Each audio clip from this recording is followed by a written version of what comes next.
Welcome to another episode. This one is for anyone who thinks that reparations are just hashtags and some sort of activism.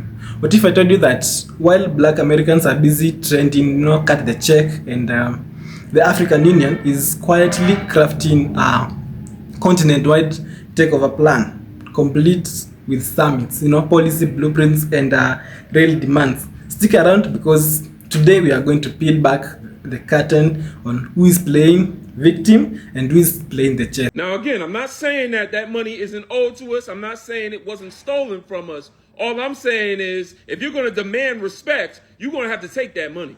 And if those people were sincere about repairing the relationship and wanted to respect you, you wouldn't have to ask in the first place. Number two is no amount of money, land, or tax exemption is going to fix the damage done by the greatest inhumane acts ever done in mankind's history. Yes, we have heard you, the chants, the hashtags, and cut the check demands.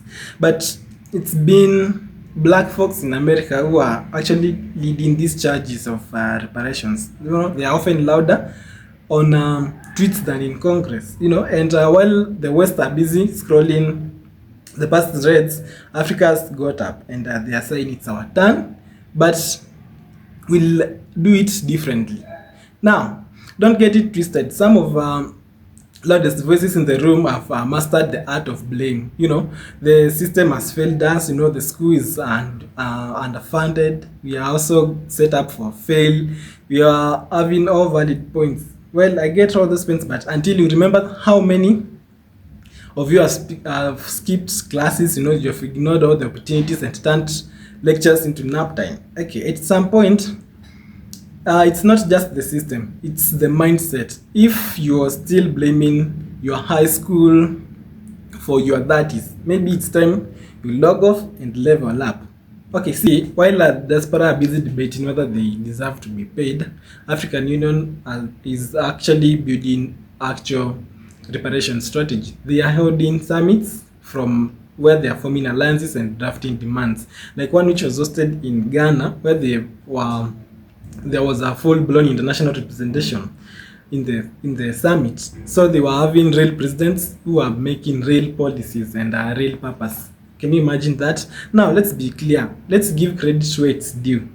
So the black Americans obviously and absolutely sparked the global fire. The activism, the activists, and also the documentaries, the fierce debates, and all of it has moved.